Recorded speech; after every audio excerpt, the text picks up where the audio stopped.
Hey guys, welcome to The Bachelor The Morning After. Today I'm your host, Iaconetti Haibon. That's because Zuri is away, and I am joined by my husband, Derek Haibon. Mr. Ashley Iaconetti Haibon, known as. And Katie Morton. Today we're going to be covering everything from the girls that went home to Tammy's drama with everyone, but mostly Mackenna and Kelsey. All right, let's get into it. What did we think about Victoria P's departure at the group date? Ladies first. Okay. I was just saying this earlier, actually.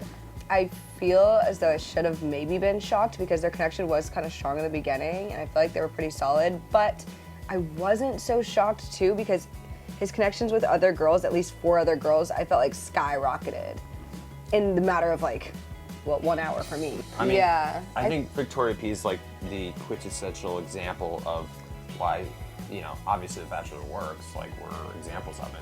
But sometimes it's not good dating multiple women because he had a strong connection with her, but then he hung out with 7 different women and then they progressed to a point where she couldn't get to because he was spending his time with other women instead of her. And then it came to a point where he said, well, I gotta let you go because I've developed a relationship with these girls more recently and stronger than I had with you. But plus, she was like sketchy. Like we all knew, like we weren't sure if we could like trust her truth. Yeah, I wasn't 100% about her in general. Me neither. Yeah. But if she didn't bring up that conversation topic of being like, I just want to like clear the air and I want to like move forward because I feel so great with you, do you think that she would be eliminated? Because if she just went in with a fluffy conversation, I think she could have stuck around a little bit longer. 100%. Okay. I think fluffy conversation sometimes just keeps you around, like just keep it fun because if he has to dive into it being serious and then he's like, I also don't care as much about you anymore, and so I don't even want to have to explain myself if you were to bring this up again. Now here's my ticket. I know I don't want to do this anymore. Yeah. Hannah Ann's one-on-one. I went from not liking Hannah Ann to being relatively neutral about Hannah Ann, and now I'm back to not really liking Hannah Ann because I felt like the entire thing was so disingenuous. I felt like she was doing pageant speak the entire time. Everything was just super positive, polished, and like concise. There was like no emotion behind what she was saying, and I feel like Peter was picking up on that. But you also said that Peter was reacting a little strong to the she's never been in love before. Yeah, that was an overreaction.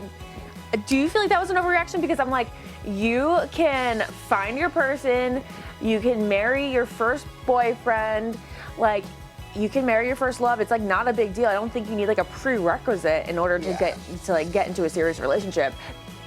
Yeah, but I also feel that I don't blame Peter for bringing that up. It would. She's 23. I mean, that's like, what I mean. If you're 23 and you've never been in love before, I don't think that's outrageous to that's have a a red conversation on whether she's ready to be engaged. I think both crazy. statements are pretty on point. Like I don't think it's a red flag, and I don't think it's a problem to bring it up because he might be just comparing it to his own experience. Like maybe he was in love at 18, so he's like trying to figure out like how it ended up happening this way for her, I guess. Yeah. Maybe. But like, I just don't think she was with the guy like.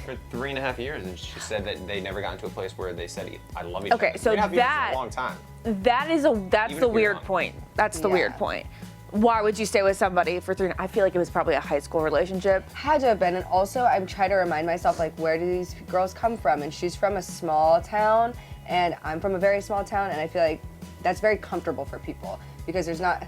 If you're in that small town, you have no idea if you're ever gonna leave. It's like.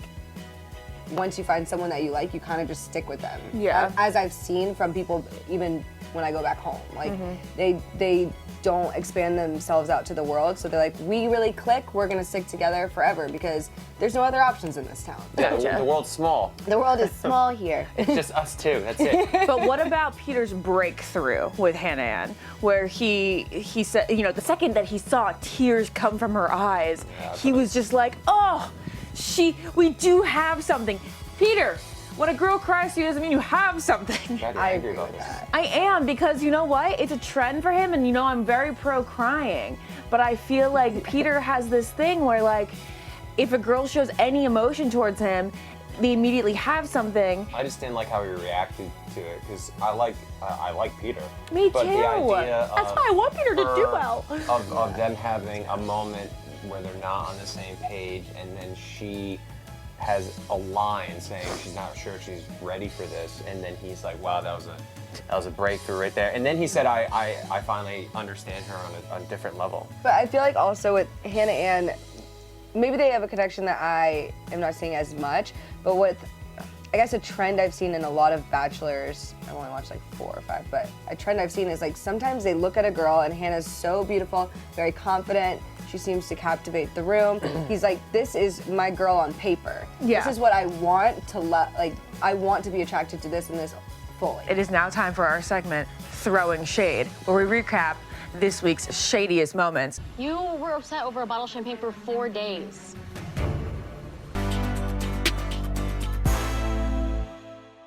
Of course, all the shady moments this week are brought to us by Tammy. Damn it. I thought this was gonna be a shameless plug. Like, all the shady moments are brought to us by Umbrella Incorporated, where you can get the greatest shade.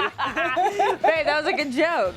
Okay, so I mean, I just feel like there's no one out there in the world that is Team Tammy right now, correct?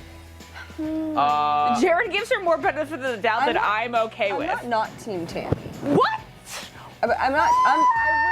I think she's I'm getting a little bit too indifferent. bashed. Are you freaking kidding me? This girl came up with drama on her own, totally unsolicited drama, and I'm not in favor of her, but and people- she emotion shamed everyone. Like she literally was like, "You shouldn't be here because you're crying." I did Who not did like she- that. Who did she say that to?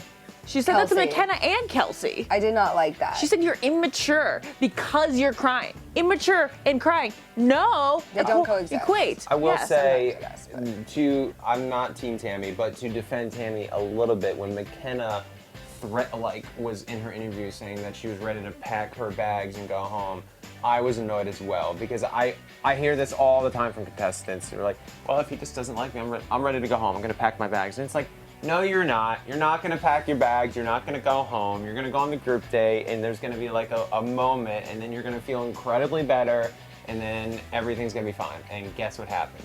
She went on the group date, they had a moment together, and then everything turned around.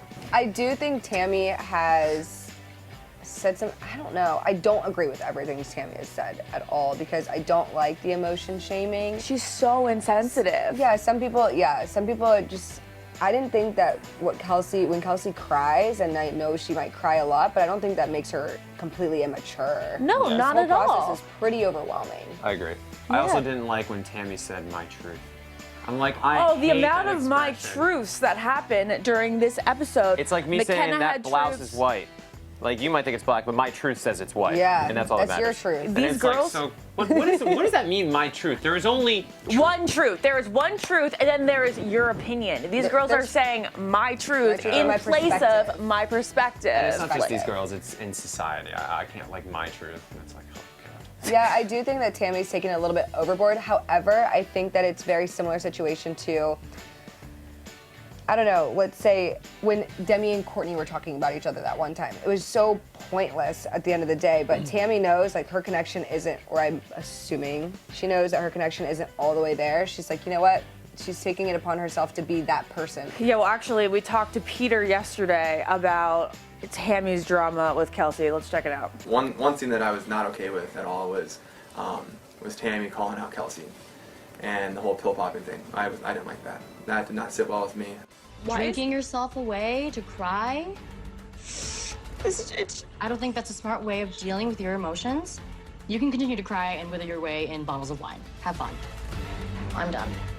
That's stuff that I truly never knew was going on, and it was sad to see them treating each other that way. I did not like it. Because that obviously changes your opinions on the women now, right? Yeah, I mean, how can it not? You know, watching this back, but you know, there's drama, and there's drama. There's two types of drama, in my opinion. The drama that's involved with when multiple people start to fall for the same person, and I've made comments about how I think that kind of drama shows this is working, because it does when it's involved with just the relationship.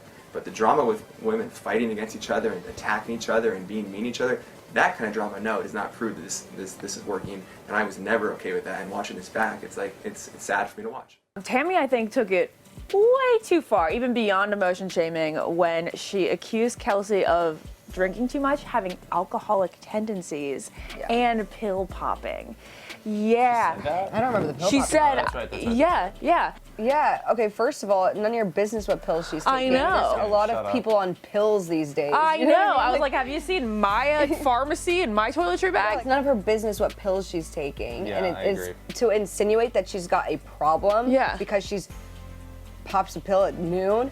It's like way overboard. And there's a line, right? And Tammy crossed it when she started bringing up alcohol tendencies or pill popping. You can accuse people of being overly emotional, immature. It's The Bachelor. I'm not saying I agree with her, but that's one thing. But then to go over the line and start accusing of possible drug addiction is ridiculous. Yeah, it's really not cool at all. I really think that Kelsey made the right move going to Peter's place that day to be like, hey, this is what they're saying about me. I just want you to get the heads up and like know where I am and that this is total BS. I agree.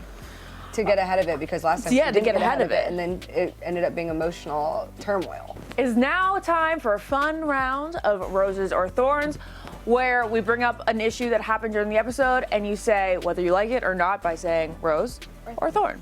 There's yelling going on out there. It's okay, we're not worried about it. McKenna crying at literally everything. 1, 2, 3. Rose! Yay! I love crying, guys. Express your emotions. My husband's like, can you stop it? Madison and Peter making out with the girls yelling in the background. Okay. 1, 2, 3. Rose. No, it's definitely Rose. It was a great moment. Yeah, it shows how much he likes her. I mean, Yeah. he pulled her aside after that. I don't know if they were like trying to go somewhere else where like it wasn't so noisy so they continue to make out, or whether or not he was like, okay, I'm gonna go address this. But either way, his focus was definitely more on Madison than it was on the girls upstairs. I mean, I think we're all rooting for Peter and Madison at this Yeah. point, right? Yeah. It Yeah. seems like that's the shipping, as they say. You can't deny the chemistry between them, and not just physical, but I think emotionally, he's just into her. And I have been watching so intensely. Whenever I watch the episodes, I watch where they're standing when they're not, the camera's not focused on it. So whenever they're like, hello, Chili, you know what I mean? You look for her. I look for, Hello, Chili! Hello, Peter! it's like, no, I always look to see, or when they were walking up to the Cosmo shoot. First of all, they're walking up to the Cosmo shoot. Everyone needs to go back and just check out all of the bathing suit edits. I think they're hilarious. They Oh, cover yeah. the butts. the Coming to butt cheeks. big diapers. But like, Madison is standing next to Peter, and so is Hannah Ann. And so you can kind of see where Peter's placing himself in parts where maybe the camera's not finding it as important of a Okay, that's situation. so like intuitive of you to look for. So you see him always looking for Madison. Yeah, I've seen him standing next to either Madison or Hannah Ann whenever, or maybe when they're walking in for the group date, he's usually Hannah Ann's definitely standing there.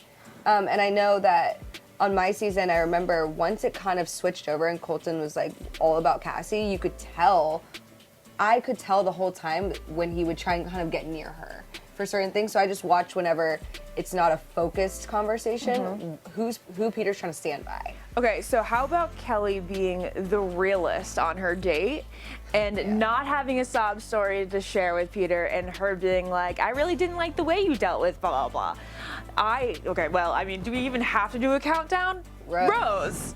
Rose 100. Oh, I love Kelly. I was loving it.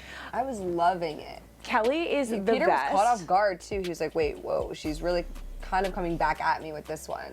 No one else is doing that. I know. She's like, yeah, I didn't like how you acted. She's so dominant, and he like got sassy for a second. okay. He did. Yeah, He didn't like that He she was kind of didn't coming back like at it, him. and I was like, no, this is what's different. She's not just looking at you and batting her eyes and giggling. Like she's going to have like a meaningful like back and forth. yeah, she said What? something about the drama. She said, I wish you would have cut it in the butt. I I know. was just thinking of the differences in Bachelors because Peter reacted strongly against what Kelly was saying, and then I thought if Nick was in that scenario, Nick would fall more in love with Kelly. Oh, I know. Well, I keep was saying just that. thinking of Sorry, that. sorry, Nick, but I keep saying like. Nick and Kelly, they make so much sense. And yeah, Kelly would absolutely win next season, and Peter just doesn't, he doesn't like the confrontational kind of conversation. You know, well, I mean, if Peter doesn't pick Kelly, you know, paradise, and then Nick. He's gonna go kill us. Get your girl on the beach, bro. Go get her. Okay, final rose or thorn decision to make. Mackenna and Sydney both being sent home. 1, 2, 3. Rose. Rose. I mean, McKenna definitely wasn't his It was her soulmate. time. It was her time. Yeah. I like her now. I used to not like her, but now I'm like, she lost her marbles, and I love it. I was about Yeah, to she say, did. I thought it was perfect that she went home because she had her moment. Yeah. Everybody really liked her, and then she went on her way. It was almost like Peter was like, "Hey, listen, you had your moment. I'm gonna make sure you don't screw this up, and I'm just gonna send you home." That's like me in the Badlands. At this point, it could get worse. Yeah, it's not gonna so get better. I'm gonna let you ride out this hat. Yeah. That was absolutely me in the Badlands. He's like, I'm gonna eliminate both of you. You're gonna have this epic moment that's gonna follow you in Bachelor history. I don't think Chris was thinking that. He absolutely wasn't, but He was just looking out for your best interest in your future, Ashley. Yeah. As much as I love souls, I don't think that was it. okay, but can we just say that I was befumbled, and I keep using this word in every recap that I do, because it perfectly describes how I felt that he eliminated Sydney. On Monday night, we see that he has this like intense physical chemistry on a one-on-one with Sydney. He's talking about their future. He's buying into like her high school sadness and all the high school sadness that we may think is shady because there's some things going around on the internet, but I'll let you guys do the research on your own because I have no facts here. But anyway, I was like, Sydney is a shoo-in for top 4, and I kept waiting for her name to be called, and then her name wasn't called, and I was just like, what? Not that I was rooting for her, I just thought that he really liked her. Yeah, okay. I didn't think she was a shoo-in for top 4. Really? Yeah, I didn't think so. I mean, Peter's seeming to have some physical chemistry with just about everyone at this point. Okay. Like, it's just really who he sets his mind on at that. Oh, it's at so the time. true. When he said earlier in the episode when he was with Hannah Ann, he was with Hannah Ann, and literally the line that he said, he goes, "I have a strong physical connection with Hannah Ann, and I can really see a future with her." And it was like, oh, that was weird phrasing, bro. Yeah, Like, really interesting. I know that's phrase. probably not exactly what you meant, but ooh. Yeah. Whoa. All right, well, this is the part of the show where I give my husband his opportunity to plug his pride and joy. What, Help I Suck at Dating? Yep. Help I suck at dating. Help I suck at dating. So all you guys can become part of Suck Army by listening to Help I Suck at Dating with myself and Dean Ungler. It is an iHeartRadio podcast. You can find it anywhere podcasts are sold, and or where you Podcasts are download them. sold. You know what I mean? And I'm back in 1988. Also, you can follow us on Instagram. We are at Help I Suck at Dating. I put so many pictures of Dean's face on there. You're gonna love it. So just follow us. Yeah, and Katie, what do you have to share with the world? Hello. Hello, this is Katie Morton. You can follow her. This is Katie Morton. Welcome to my TED Talk. There you go. All right, guys. Thank you so much for joining us this week on The Bachelor The Morning After. We will see you next Tuesday. All right, guys. So if you liked that, Like. And subscribe.